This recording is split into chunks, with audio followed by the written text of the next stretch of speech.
Hello दोस्तों, स्वागत है आपका एक बार फिर से हमारे कोचिंग क्लासेस में जिसका नाम है वेलोसिटी कोचिंग क्लासेस। बच्चों, आज हम इलेक्ट्रोस्टैटिक का लेक्चर नंबर 2 स्टार्ट करने वाले हैं। और आज के लेक्चर में हम क्या पढ़ने वाले हैं, तो सबसे पहले हम पढ़ेंगे कंजर्वेशन ऑफ चार्जेस। उसके बाद एडिटिव नेचर ऑफ चार्जेस पढ़ने वाले हैं। राइट, तो आइए स्टार्ट करते हैं। सबसे पहले बच्चों, जो स्मॉलेस्ट चार्ज होता है वो क्या होता है, तो स्मॉलेस्ट चार्ज को हम बोलते हैं इलेक्ट्रॉन। ठीक है, स्मॉलेस्ट चार्ज किसके ऊपर होता है बेटा, तो वो होता है इलेक्ट्रॉन के ऊपर। राइट, इलेक्ट्रॉन के ऊपर कितना होता है, प्लस ई चार्ज होता है। राइट, अब ये जो होता है ये आउटर मोस्ट ऑर्बिट में होता है। ये कहां पर होता है, आउटर मोस्ट ऑर्बिट। ठीक है, उसके बाद इससे भी स्मॉल चार्ज होता है, वो कहां पर होता है, न्यूक्लियस के अंदर, जिसको हम कहते हैं क्वार्क।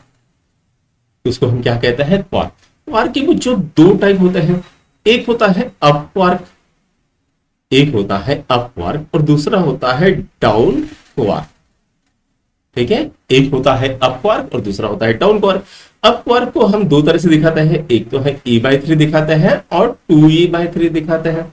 और डाउन क्वार्क जो होता है उसको -e/3 एंड -2e/3 से दिखाता है। ठीक है, ये जो होता है ये इनसाइड द ऑर्बिट होता है, न्यूक्लियस के अंदर। ठीक है, इनसाइड द ऑर्बिट कहां पर होता है, इनसाइड द ऑर्बिट के अंदर होता है। और ये जो होता है इलेक्ट्रॉन, इसके ऊपर एक चार्ज होता है, ये कहां पर होता है, ऑर्बिट के बाहर होता है, सॉरी ऑर्बिट में होता है। ठीक है, sorry inside the orbit, inside the nucleus बोल देंगे यहां पर, इनसाइड द न्यूक्लियस। ठीक है, न्यूक्लियस। राइट, तो ये हो गया स्मॉलेस्ट चार्ज। अब बात करते हैं बच्चों यहां पर फोर्स ऑफ इंटरैक्शन की। फोर्स ऑफ इंटरैक्शन, इंटरैक्शन तो दो तरह के फोर्स होते हैं। एक होता है बच्चों अट्रैक्टिव फोर्स और दूसरा होता है रिपल्सिव फोर्स। तो हम देखेंगे फोर्स ऑफ अट्रैक्शन, इसके अंदर देख लेते हैं फोर्स ऑफ अट्रैक्शन। ठीक है, तो फोर्स ऑफ अट्रैक्शन किसके बीच में होता है, एक पॉजिटिव और एक निगेटिव चार्ज के बीच में होता है। Right, positive and negative charge के बीच में होता है force of attraction, negative charge के बीच में होता है।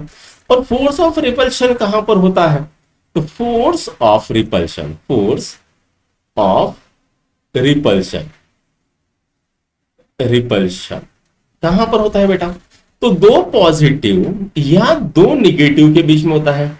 टू पॉजिटिव, टू पॉजिटिव और टू निगेटिव चार्जेस के बीच में। यानी मान लेते हैं एक बॉडी है, इसके ऊपर पॉजिटिव चार्ज है, हमने दूसरी बॉडी लेके आए उसके ऊपर भी पॉजिटिव चार्ज है, तो ये क्या करेगा, ये एक दूसरे को रिपल्शन करेगा। या वैसे ही अगर एक बॉडी है निगेटिव चार्ज वाली और दूसरी बॉडी है वो भी निगेटिव चार्ज वाली है, तो वो भी क्या करेंगे, एक दूसरे को रिपल्शन करेंगे। यहां तक समझ में आया, इसको लिखिए। फिर हम law of conservation of charge को देखते हैं।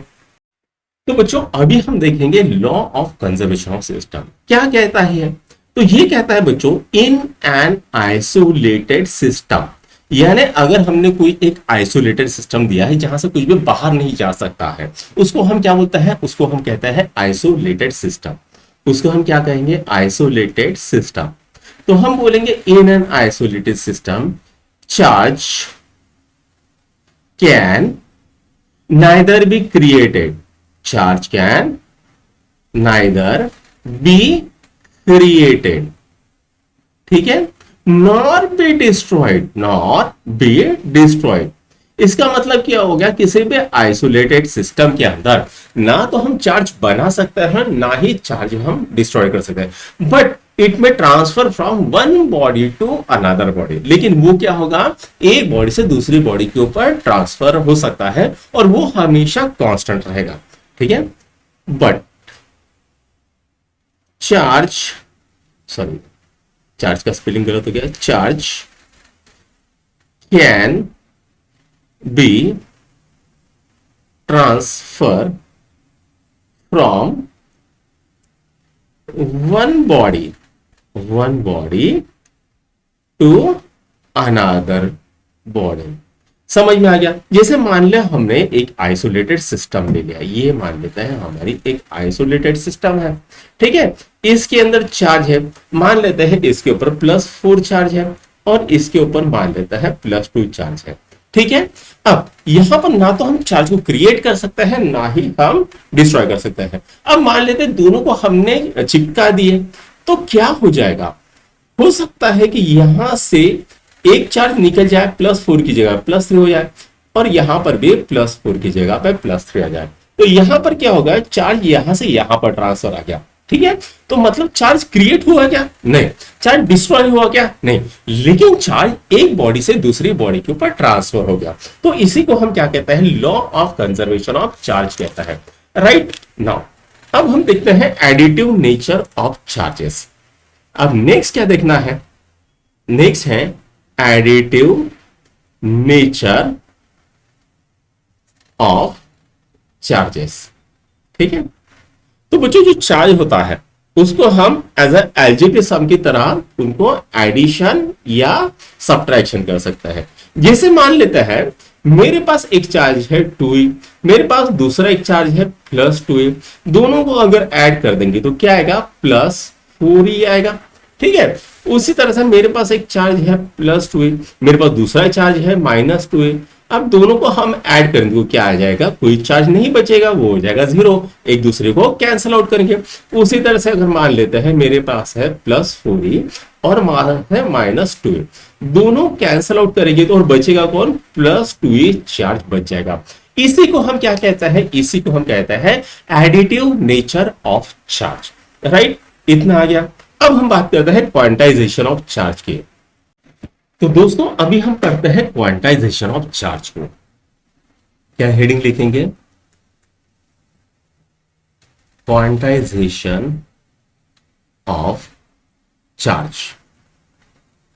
इसका क्या मतलब है, जो चार्ज होता है वो हमेशा प्लस और माइनस NE के टर्म में होता है।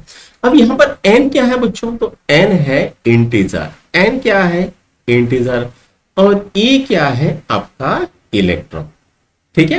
अब जो भी इलेक्ट्रॉन होता है बच्चों वो 1 2 3 4 इंटीजर के फॉर्म में ही हम उसको निकाल सकते हैं या डाल सकते हैं। आधा electron, 1.5 electron, 2.5 electron, 3.5 electron, 5.5 electron, ऐसे तो हम निकाल नहीं सकते हैं ना। जिसे के कारण हम बोलते हैं Q is equal to +or-1e, ठीक है। Q is equal to +or-2e, उसी तरह Q is equal to +or-3e। इसी को हम क्या कहते हैं, इसी को हम कहते हैं क्वांटाइजेशन ऑफ चार्ज। यानी जो भी चार्ज होता है किसके ऊपर होता है बेटा, इलेक्ट्रॉन के ऊपर, और वो चार्ज को हम निकालते हैं, मतलब क्या करते हैं, इलेक्ट्रॉन को निकालते हैं। चार्ज को हम ऐड करते हैं, मतलब क्या करते हैं, हम इलेक्ट्रॉन को ऐड करते हैं। अब 1 2 3 4 इसी तरह से हम इलेक्ट्रॉन को निकाल सकते हैं, तो चार्ज भी वैसे ही निकलेगा, राइट। इसी को हम क्या कहते हैं, इसी को हम कहते हैं क्वांटाइजेशन ऑफ चार्ज।